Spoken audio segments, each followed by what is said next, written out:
हरिगुरु पद रत्ना का जिला पाठ पद संख्या 650।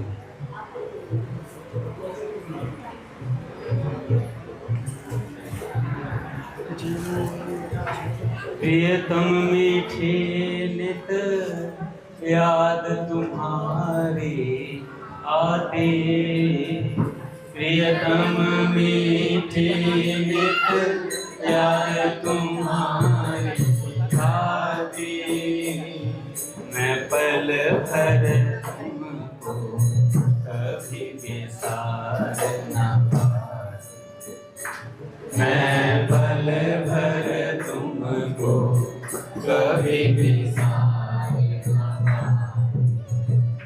जगने में सपने में तुम मेरे प्यारे, जगने में सपने में तुम मेरे प्यारे, होते कभी ना मुझसे पल भर न्यारे, होते मुझसे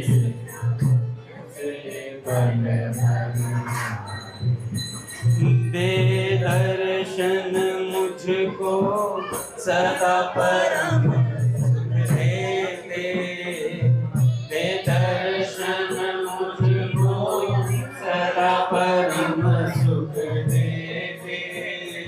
कर मीठी रस की बातें दुख हर दे, कर मीठी रस की बातें दुख हर दे। देते रहते दिन रात स्पर्श सुख भारी, देते रहते दिन रात स्पर्श सुख भारी। निज हृदय खोल कह देते मन की सारी, निज हृदय खोल कह देते मन की सारी। यूं मिलने पर भी मिलने की अभिलाषा, यूं मिलने पर भी मिलने की अभिलाषा। रहती बढ़ती नित्य मिलन की आशा, रहती बढ़ती नित्य मिलन की आशा। नित मिलने पर भी पल न दूर स्मृति होती, नित मिलने पर भी पल न दूर स्मृति होती। वह सदा तुम्हीं में प्यारे जगती सोती, वह सदा तुम्हीं में प्यारे जगती सोती। राधा राधा राधा राधा श्री राधा, राधा राधा राधा राधा श्री राधा, राधा राधा राधा राधा श्री राधा, राधा राधा राधा राधा श्री राधा। बोले राधा माँ सरकार की जय, पूज्य श्री भाई जी महाराज की जय, पूज्य श्री राधा बाबा की जय, पूज्या मैया की जय, अपने प्यारे भैया की जय, पूज्य दादा की जय, भक्त वत्सल भगवान की जय। हरिबोल। बड़े सौभाग्य का क्षण है कि आज भी हमें सत्संग और कीर्तन का परम लाभ प्राप्त हो रहा है। पहले पूज्य भाई जी के कुछ विचार सुनेंगे, उसके बाद कुछ भक्तों की चर्चा करेंगे।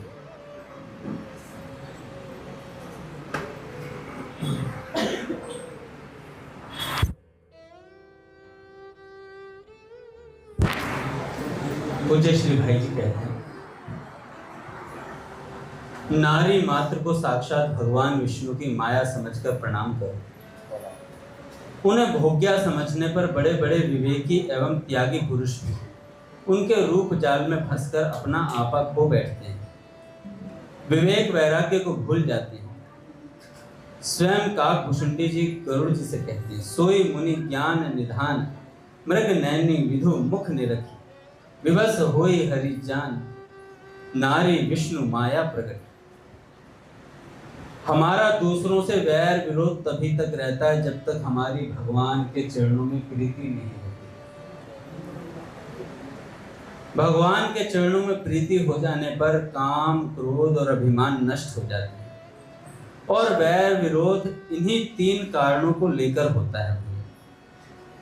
फिर तो सारा संसार हमारे लिए प्रभुमय हो जाता है। वैर करें तो किससे करें? उमा जे राम चरण रत विगत काम अमृत मद क्रोध, निज प्रभु में देखहीं जगत के ही सन करहीं विरोध। जिस प्रकार वैराग्य तथा गुरु के उपदेश के बिना ज्ञान नहीं हो सकता, उसी प्रकार भगवत भक्ति के बिना सुख नहीं मिल सकता। निश्चय समझ लो इस बात। वेद पुराण सभी एक स्वर में इस बात को समझाते हैं।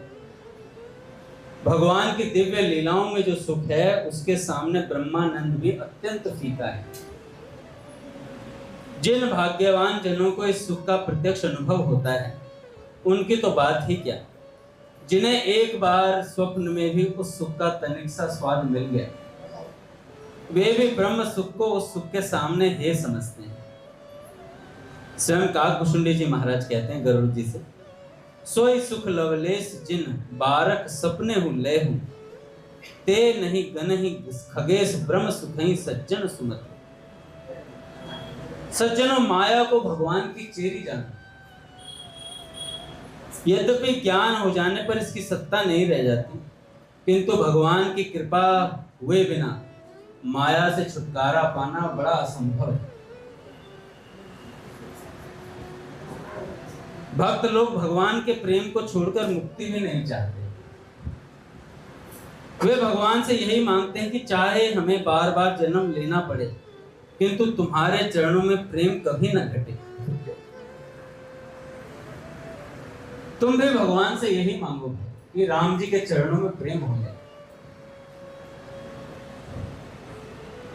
धर्म वही है जो हमें भगवान के पास पहुंचा दे।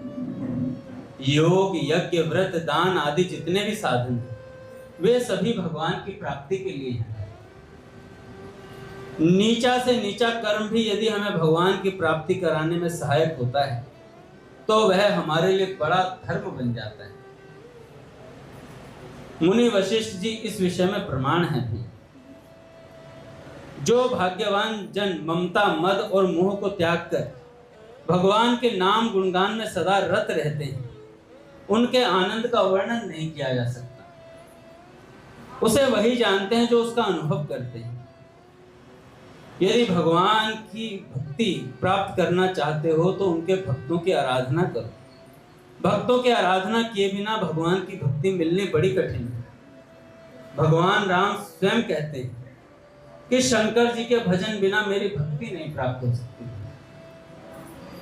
औरों एक गुपत मत सबहि कहूं कर जोर, शंकर भजन बिना नर भक्ति न पावहि।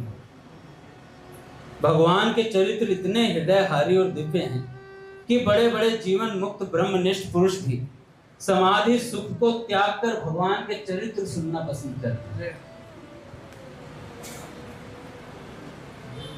और लालायित रहते हैं। ऐसे सुमधुर चरित्रों को सुनने में जिनकी प्रीति नहीं, वे लोग वास्तव में हृदयहीन हैं।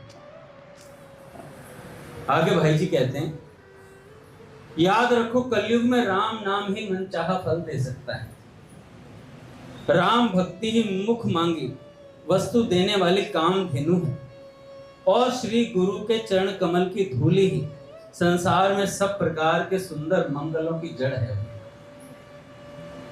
राम नाम कलि काम तरु, राम भगति सुर धेनु, सकल सुमंगल मूल जग, गुरु पद पंकज रेणु। जैसे सारी धरती बीज में है, सारा आकाश नक्षत्रों से पूर्ण है, वैसे ही राम नाम सर्व धर्म में है। गोकर्ण जी महाराज आत्मदेव ब्राह्मण जी को भागवत जी के महिमा में कहते हैं, महात्म्य में कहते हैं कि धर्म भजस्व सततम त्यज लोक धर्म। हमारा धर्म क्या है? भगवान का भजन करना, वो भी कैसे? सततम, निरंतर भजन करना। त्यज लोक धर्म, बाकी धर्मों को छोड़ दो। सेवस्य साधु पुरुषांचे ही काम तृष्णा, अन्यस्य दोष गुण चिंतन मासु मुक्त्वा सेवा कथा रस्मो निद्राम पिबत्व। अन्य के दोषों को छोड़कर राग करोगे तो भी फंसोगे, द्वेष करोगे तो भी फंसोगे। देखो बेड़ी तो बेड़ी है, कोई आपको सोने की संकल्प से बांध दे और जेल में बंद कर दे तो भी वो जेल में ही रहेगा, चाहे संकल्प सोने की हो चाहे लोहे की हो, बेड़ी तो बेड़ी है। तो ऐसी बात है, किसी से प्रेम राग करोगे तो फंसे, द्वेष करे तो फंसे। तो करना क्या है? ये राग और द्वेष केवल श्री कृष्ण से कला। पूज्य पंडित गया प्रसाद जी महाराज कहते हैं, लड़नो हो तो वाही से लड़ो और भिड़नो हो तो वाही से भिड़ो। प्रेम करना हो तो वाही से प्रेम करो, और किससे डरेंगे? तो जितना भी अपना व्यवहार है सब श्री कृष्ण से करो।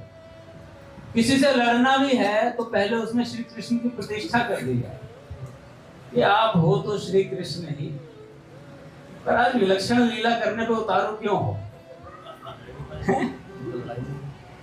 देखो पूज्य बाबा का अनुभूत प्रयोग है। पूज्य बाबा कहते हैं कि मैं सबके, कोई मेरे सामने आता है तो मैं उसमें पहले श्री कृष्ण को आरोपित कर देता हूँ।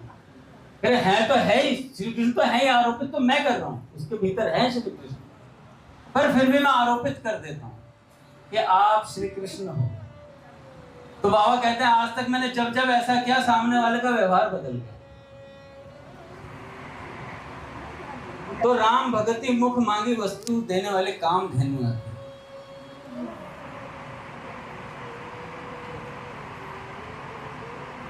जो श्री हरि का नाम नहीं जपते उनकी जीभ सांपनी के समान केवल विषय चर्चा रूपी जहर उगलने वाली है, और उनका मुख सांपनी के रहने के बिल के समान है। जिसका राम से प्रेम नहीं उसका भाग्य फूटा ही है। ऐसी कामना करो कि जो हृदय श्री राम का स्मरण करके पिघल नहीं जाते वे फट जाएं, जिन आंखों से राम प्रेम के आंसू नहीं बहते वे फूट जाएं, और जिस शरीर में उनकी स्मृति से रोमांच नहीं होता वह जल जाए। ये फाटे हूं फूटे हूं नए, जरऊ सुतन के ही काम द्रवहि श्रवहि, कुल कहीं नहीं तुलसी सुमिरत राम। भगवान को वे ही प्यारे हैं जो विषय रस से विरक्त हैं और राम प्रेम के रसिक हैं, फिर वे चाहे वनवासी हो या गृहस्थी हो। यदि भगवान से सहज प्रेम नहीं हुआ तो मूंड मुड़ाकर साधु होना और घर छोड़ना व्यर्थ हो जाता है। यह अनुभव करो कि यदि तुम भगवान से विमुख हो जाओगे तो बरसात के गोबर की तरह तुम्हें न कोई चाहेगा न तुमसे कोई प्रेम करेगा। बरसात का गोबर न लीपने पोतने के काम में आता है, न उसके उपले बनते हैं, इसलिए उसे कोई नहीं लेता। जब तक तुम्हें विषयों की झूठी मिठास मीठी लगती है तब तक हजार अमृत के समान अत्यंत मधुर होने पर भी राम भक्ति सुहाएगी नहीं है। भक्ति की रीति है भगवान से अविचल प्रेम करना और राग या आसक्ति कामना को तथा क्रोध को जीतकर धर्म की नीति पर आगे चलना। यही संतों का मत है। भगवान के ऐसे भक्तों पर कलयुग की कोई धोखेबाजी नहीं चलती। जो सत्य बोलते हैं, मन को निर्मल रखते हैं और कपट रहित व्यवहार करते हैं। सब साधनों का एक ही मात्र फल है कि जिस किसी प्रकार से भगवान हमारे प्यारे हो जाए, मन मंदिर में आकर बस जाएं। जिसने इस रहस्य को जान लिया वही यथार्थ जानने वाला है। भगवान के भक्त का सहज स्वभाव ऐसा होना चाहिए कि भगवान में उसका प्रेम हो, मित्रों से मैत्री हो, वैरियों में वैर का त्याग हो, किसी के प्रति पक्षपात ना हो, और सबसे सरल व्यवहार हो भाई।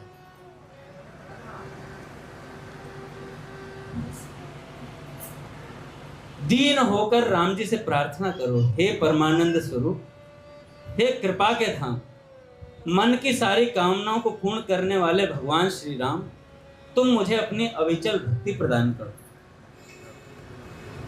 मन से कहो, रे मन, काल जिनका धनुष है, लव निमेष परमाणु युग वर्ष कल्प जिनके प्रचंड बाण हैं, तो उन भगवान का भजन क्यों नहीं करता यार। बिना सत्संग के अंधकार का नाश करने वाली भगवान की रहस्यमयी कथाएं सुनने को नहीं मिलती। बिना सत्संग के अंधकार का नाश करने वाली भगवान की रहस्यमयी कथाएं सुनने को नहीं मिलती। उनके सुने बिना मोह दूर नहीं होता और मोह का नाश हुए बिना भगवान के चरणों में दृढ़ प्रेम नहीं होता। बोलिए भक्तवत्सल भगवान, बहुत बहुत स्वागत है।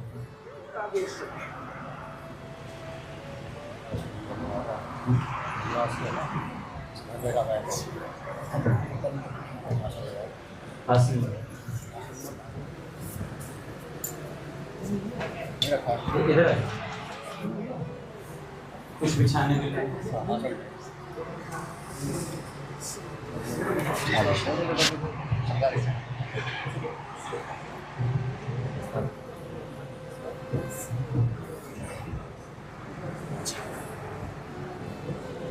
बहुत बहुत स्वागत है।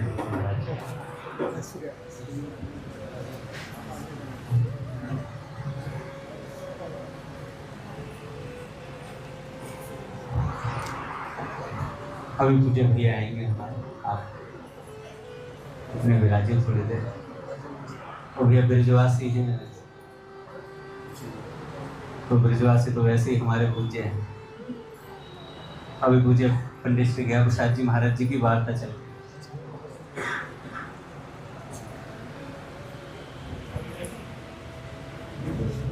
पूज्य बाबा कहते हैं, पूज्य श्री पंडित बाबा, देखो हम सब लोगों का एक प्रश्न रहता है सबका। क्या प्रश्न रहता है कि हमारा साधन भजन कैसे बढ़े, नाम जप कैसे बढ़े, या भजन कैसे बढ़े, सत्संग में मन कैसे लगे।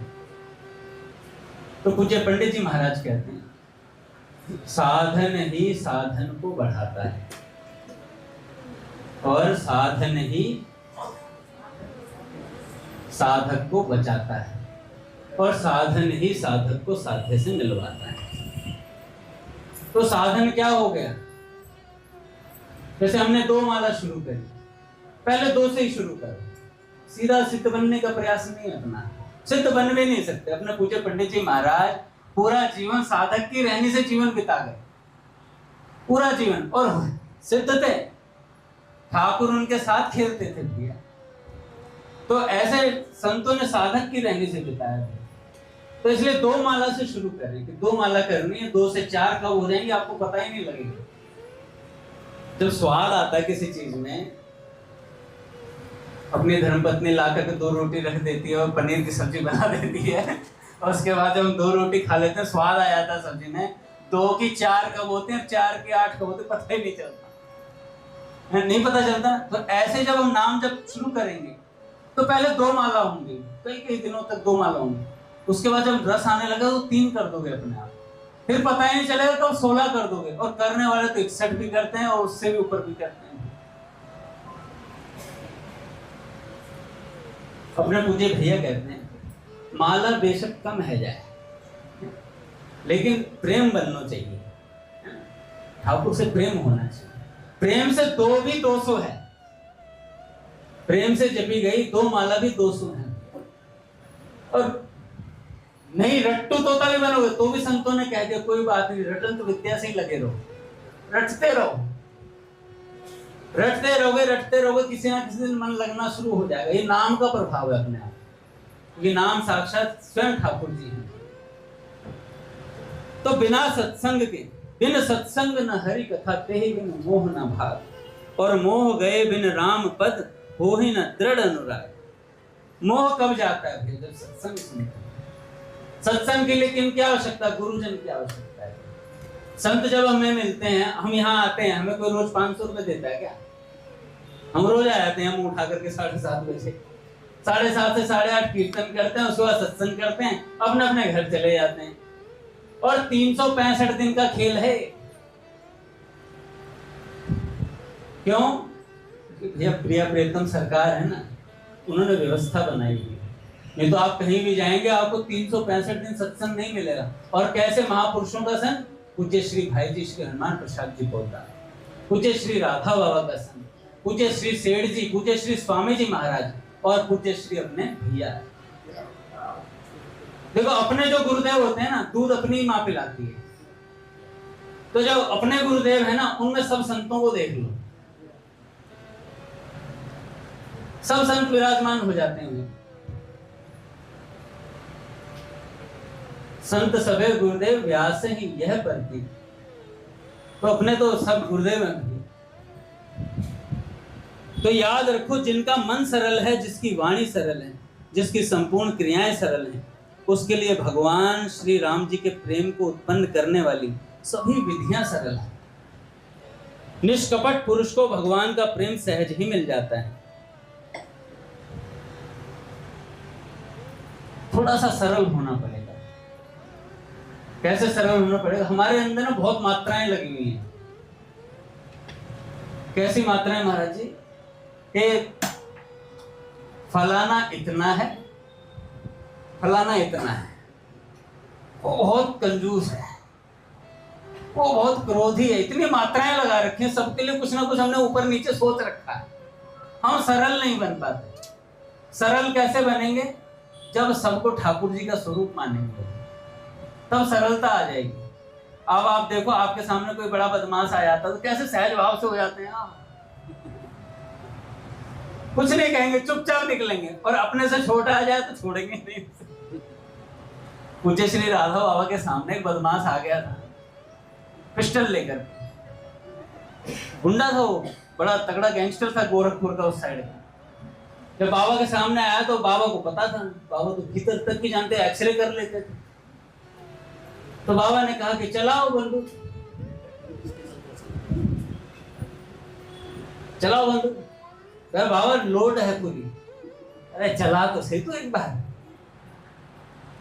अरे बाबा चल जाएगी। अरे चलाओ तो सही। तो उसने चलाई।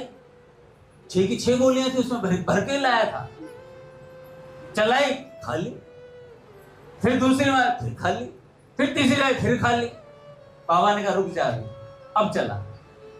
फिर उसने चलाई तो चल गई। कह रहा बाबा पिस्टल भी आपकी, मैं भी आपका, आज के बाद कोई बदमाशी नहीं, हम तो आपके प्रभु। तो ऐसी बात होती है, जब अपने से कोई बलवान दिख जाता है तो सहज हो जाता है शरण में होना। तो ऐसे ही पट खुलेंगे, हमारे बलवान आ रहे हैं निकल के, परम बलवान है पीछे खड़े। श्री राम जय राम, जय जय राम।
जय जय श्री वृंदावन धाम, हो जय जय श्री वृंदावन धाम, जय जय श्री वृंदावन धाम, जय जय श्री वृंदावन धाम। बोले राधा माधव सरकार की जय।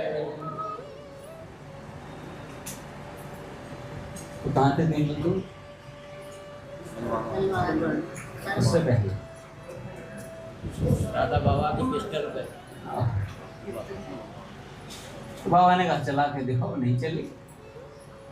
तो जब कोई बलवान दिख जाता है तो सहज शरण हो जाते हैं, कुछ कहना नहीं पड़ता शरण। तो ऐसे जब हम संतों के माध्यम से सत्संग सुनते हैं तो हमें पता चलता है कि भैया परम बलवान कौन है। पर उन परम बलवान को भी भगवान के सखा कहते हैं। भगवान ने वहां पे युद्ध करा, चाणों और मुष्टिक से युद्ध कर रहे हैं, कुश्ती कर रहे हैं, और एकदम मुंह से निकल गई, है कोई माई का लाल, इतनी बात बोली और छोटे छोटे भगवान के सखा बीच में उछल पड़े, हे लाला वहां पे मत जाइए। अरे अरे तुमसे नहीं कह रहा यार, तुम बैठ जाओ, तुम क्यों पीछे बोल रहे हो, अभी तो इनकी बात चल रही है। तो ऐसे भैया भक्ति अधीन हो जाते हैं भगवान। कब हो जाते हैं? जब प्रेम होता है तब अधीन हो जाते हैं। संत महात्माओं से हमें बात पता चल गई कि देखो भैया भजन करना चाहिए, सत्संग करना चाहिए, और सबसे बढ़िया तो है भगवान की लीलाओं का चिंतन और श्रवण करना चाहिए, सहज मन लग जाता है। अपने एक बाबा हुए धुनी वाले बाबा, धुनी वाले दादाजी बोला करते थे, वे अफगानिस्तान से आए थे। भगवान शंकर में बड़े प्रेम था उनका। जब आए भारत आए तो गुरु की तलाश थी उन्हें। काका इधर कौन सी जगह है? नर्मदा जी की तरफ कोई जगह है ना जहाँ पे, जहाँ हनुमान जी महाराज और राघव जी के गुरु जी वगैरह हैं? उज्जैन। तो उज्जैन के एक संत थे, उनके पास गए। वो संत आए थे अफगानिस्तान से, आकर के उज्जैन में एक गुरुजी मिले और उनसे कहा कि महाराज मुझे भगवान शंकर के दर्शन करने। अच्छा, सहज होना बड़ा मुश्किल है। सहजता से किसी को स्वीकार कर लेना, किसी की बात मान लेना, ये बड़ा मुश्किल हो जाता है। वो आए वहां से, और जो भजन करने वाला होगा ना, जिसे सच में भगवान चाहिए होंगे, वो हर किसी से पूछता फिरेगा, भाई भगवान कैसे मिलेंगे, भगवान, और जो जो बात बताते चलेगा मिल जाएगा। मुझे श्री सेठ जयदयाल गोयनका जी एक कथा सुनाते हैं भगवान की चाह के ऊपर। एक सज्जन थे महाराज जी, और भगवान की खोज में थे। उन्हें जो भी मिलता है ना उसी से पूछते कि भगवान कैसे मिलेंगे। सेठ जी का ये लेख है, भगवान कैसे मिले। तो जिससे भी मिलते हैं उसी से कहते हैं कि भाई भगवान कैसे मिले। जो मान लो कोई योग करने वाला उससे बोले तो वो कहे तो भाई कपालभाति कर, ये भगवान मिलेंगे, वो कपालभाति करने लग जाता है। किसी ने कह दिया अनुलोम विलोम करो, उससे मिलेंगे, वो अनुलोम विलोम भी कर दिया उन्होंने। किसी ने कहा पंचाग्नि जला लो गर्मी में, और उसमें फिर मध्य में बैठ करके फिर भगवान मिलेंगे, उन्होंने वो भी जला लिया। फिर एक संत मिले, उन्हें उनसे पूछा कि भगवान कैसे मिले। उन्होंने कहा भाई भगवान के नाम से भगवान मिलते हैं। उन्होंने नाम भी जप लेते हैं, चलो नाम जपना शुरू कर दिया। एक किसी ने कह दिया कि भैया ऐसे हिमालय में तपस्या करने से भगवान वो करे, ये भी कर लेते हैं। एक दिन एक साधु आया, उसने कहा कि भाई एक बात बता, तो जिससे मिलता है उसी से कह देता है कि भगवान कैसे मिले, भगवान कैसे मिले, और जो उपाय बताया था वो तो करने लग जाता, कब तक करता रहेगा? तो उसने बड़ा सुंदर उत्तर दिया, जब तक भगवान मिल नहीं जाते तब तक करता रहूंगा। सेठ जी कहते हैं ऐसी चाह होती है तो भगवान मिलते हैं, हार ना माने। तो जो आए थे ना साधु, उन्हीं में से चतुर्भुज नारायण भगवान प्रकट हो गए साक्षात सामने। वही भगवान ने कहा बस ऐसी चाह देखना चाहता हूं जो हार ना माने। दोष तो सब में है, दोषों से रहित कोई है क्या? स्वामी रामसुखदास जी महाराज कहते हैं कि भाई ब्रह्मा से लेकर चींटी तक में दोष मिल जाएगा आपको, सब में दोष भरे पड़े हैं भैया। ब्रह्म भुवनान लोका, वहां ब्रह्मा जी के लोक तक जाकर के वापस आना पड़ जाता है। तो दोष देखने चलोगे तो सब में, अगर भगवान माफ ना करे तो कौन बच पाएगा? बड़े बड़े सिद्धों की खाट खड़ी हो जाती है भैया, जब भगवान कुछ करने पर आते हैं और भगवान समझाते हैं तो दाऊ दादो को समझा दिया था एक बार। महाभारत के युद्ध में जब भीम और दुर्योधन का युद्ध चल रहा है तो दाऊ दादा आ गए अपना वहां से घूम फिर के और कहने लगे ये तो गलत कर रहे हैं। भगवान ने कहा 1 मिनट इधर आओ दाऊ दादा, अब उपदेश सुनो, आपने सुनाया होता आज सुनो। वो ऐसा उपदेश सुनाया भैया, और उसके बाद तो भगवान ने कहा जब कहा थे जब अभिमन्यु जी को मारा गया, एक से एक घटना हुई, तब तो आप यहाँ से चले गए, मैं युद्ध नहीं करूंगा। अब बीच में पढ़ने का कोई हक नहीं है दाऊद, अब निकलो। तो भगवान जब उपदेश देते हैं तो अच्छों को समझा देते हैं। तो ये जो गुरुजन की बात मानना बड़ी मुश्किल से आता है, कोई कोई होता है विरला जो भी मान पाता है। थोड़ी भी मानेंगे ना, 100 में से अगर एक भी मान ले तो 99 मानने का सामर्थ्य अगले दिन से आना शुरू हो जाएगा। तो धोनी वाले दादा जो थे वो जब अफगानिस्तान से इधर आए तो अपना उज्जैन पहुंचे, गुरुजी से दीक्षा ली। गुरुजी ने कहा कि भाई नर्मदा जी की बड़ी वाली परिक्रमा जो शायद 13 साल में कुछ पूरी होती है वो करो, भगवान तुम्हें मिलेंगे। 13.5 साल में कुछ पूरी होती है वो ऐसे। अब वो परिक्रमा करने लगे महाराज। अच्छा, गुरुजन की बात तो कल पूज्य भैया ही बता रहे थे, जो व्यास देवाचार्य जी महाराज थे उनको भट्ट देवाचार्य जी महाराज ने बोला जाओ भाई 12 साल गिरिराज जी की परिक्रमा करो, कोई दे तो पा लेना और थक जाओ तो बैठ जाना भैया। अब मेरे ऐसा कोई होता ठीक ठाक ही, क्या गुरु जी चेंज। गुरु जी ने 12 साल की परिक्रमा दे दी, अब गुरु जी चेंज होंगे। हम तो 12 घंटे 12 मिनट नहीं टिक सकते। और गुरु जी कहते हैं थोड़ी दूर पैदल चल जाइए। उन्होंने 12 साल, फिर 12 साल, फिर 12 साल। कितनी सहनशीलता संतों के अंदर आ जाती है भैया। पर यह सामर्थ्य भी गुरुजन प्रदान करते हैं और कोई प्रदान नहीं करता। तो धोनी वाले बाबा जी को उन्होंने बोला जाओ परिक्रमा करो। 13 साल उन्होंने परिक्रमा करी, लगभग 42 साल उन्होंने परिक्रमा करी। 42 साल में लगभग उनके साथ 2000 सन्यासी महाराज जी चलते थे उनके पीछे पीछे। ऐसी उनकी प्रतिष्ठा हो गई थी, नाम जपते जपते और परिक्रमा करते करते। लेकिन भगवान का दर्शन नहीं हुआ यार। गुरुजी ने बोला था भगवान का दर्शन होगा, दर्शन हुआ नहीं। 42 साल हो गए तो प्राण व्याकुल हो गए, छटपटाने लग गए। एक दिन मन में आया नर्मदा जी में जाकर प्राण त्याग दो। नर्मदा जी के भीतर चल दिए, रात्रि का समय था। अच्छा, भीतर जितना जाते जाए, अच्छा हाथ ही डूब जाता, इतनी गहराई थी वहां पर। जितना भीतर जाए उनकी कमर तक ही पानी रह जाए। अरे लगता है नर्मदा जी भी डुबाना नहीं चाह रही, इतना बेकार आदमी हूं मैं, ये भी स्वीकार नहीं कर रही है मुझे। जब मध्य में पहुंच गए तो एक छोटी सी बालिका प्रकट हुई वहीं पर, कहने लगी बाबा जी क्या कर रहे हो? तेरे लाली मरना चाहता हूं। 42 साल हो गए, गुरुजी ने कहा था भगवान का दर्शन होगा, तो दर्शन नहीं हो पाया। तो वो जो छोटी सी लाली थी उसने कहा, पहले उन्होंने पूछा कि आप हो कौन? उस लाली ने कहा मैं नर्मदा हूं। इतना बोला, उन्होंने कहा कि बताइए माता।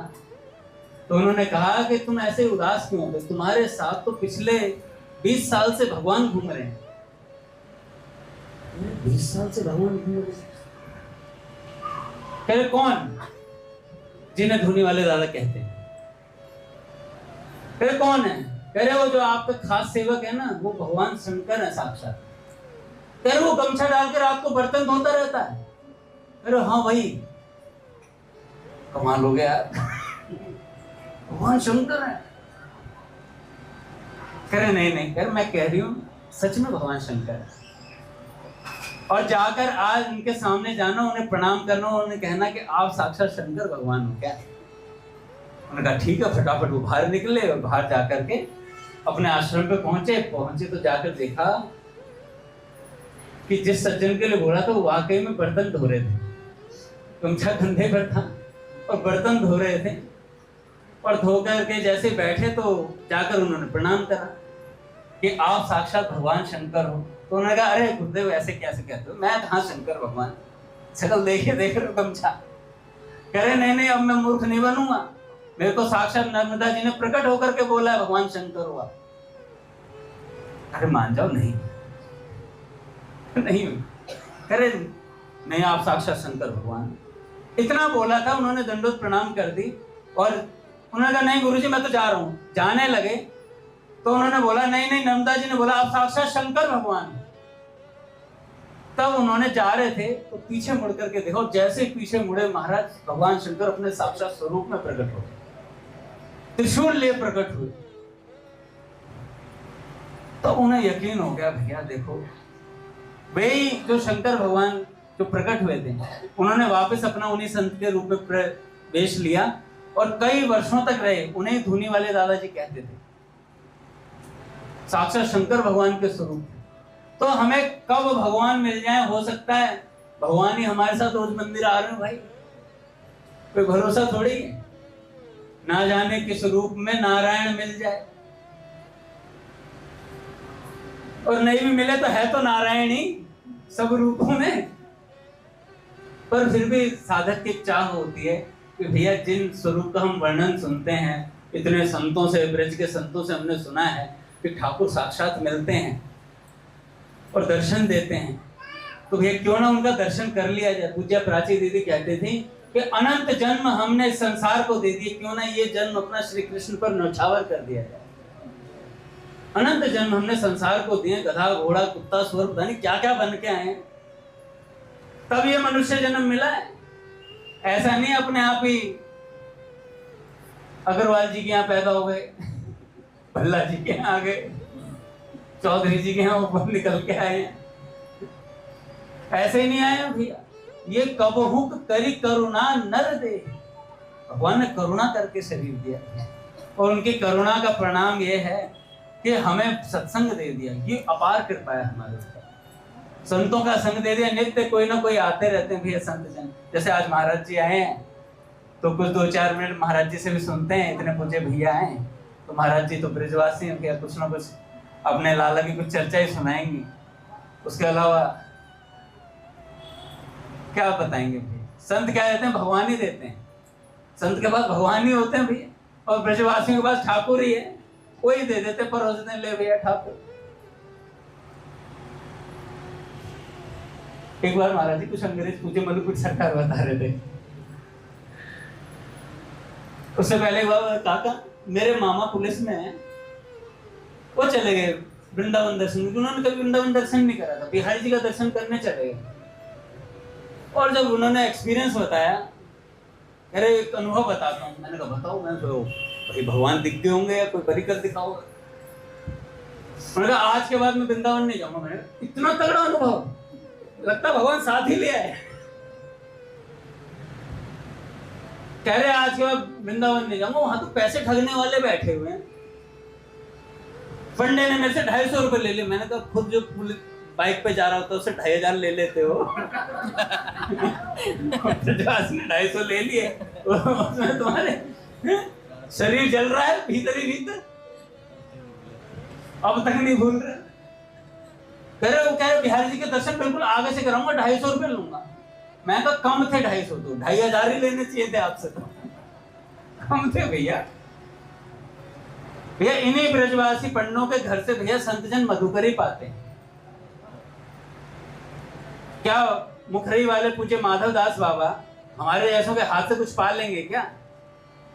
कुछ नहीं पाएंगे भैया, वो ब्रजवासियों के हाथ का ही खाते हैं। उन्हीं के यहाँ से, पंडों के यहाँ से भिक्षा जाती है। तो एक बार ना महाराज जी अंग्रेज आए, कुछ पूछे मधुपीठ सरकार सुना रहे थे, तो काका उन्होंने, तो अंग्रेज आए तो बिहार जी के मंदिर में पंडित होते हैं भैया, पंडों ने कहा भैया कुछ निकालो, दीजिए कुछ ठाकुर जी के लिए। तो जेब में हाथ डालने लगे। तो जो उनके साथ वो गाइड आया था, नहीं नहीं नहीं नहीं नहीं नहीं नहीं नहीं, जेब में हाथ डाल लो, पेट तेरो फट रहा है। ऐसी बात बोली, आप तो जानते ही ना। नहीं सही तो आपको पता है भगवान जी। ब्रजवासियों ने तो कुछ और बोला था, मैंने मॉडिफाई कर दिया। लेकिन बात ऐसी है, देखो भैया, इन ब्रजवासियों का पूज्य पंडित जी महाराज कहते थे अगर ब्रजवास करना है तो ब्रज के एक पत्ते तक को कष्ट नहीं पहुंचना चाहिए। ब्रज के एक पत्ते तक को कष्ट नहीं पहुंचना चाहिए, तब ब्रजवास सफल होता है। आज हमारे पूज्य श्री प्रेमानंद जी महाराज, पूज्य मलुकपीठ सरकार कह रहे थे, हमारे पूज्य श्री प्रेमानंद जी महाराज को इतना वैभव, ये सब चीजें किस लिए प्राप्त हो रही? उन्होंने ब्रजवासियों का हृदय से आदर किया है, ब्रजवास हृदय से किया है। सबका आदर करते हैं, सबका सम्मान करते हैं। अभी किसी सोसाइटी में आग लगी थी तो महाराज जी ने बोला कोई बात नहीं भैया, बुला के माफी मांग लेंगे हम इनसे। तो ऐसा ही होता है, संतों का आदर करो तो भगवान मिल जाएंगे। अब पूज्य महाराज जी से कुछ सुनते हैं। बोलिए राधा माधव सरकार की चेयर लगाओ। वृंदावन बिहारी लाल की।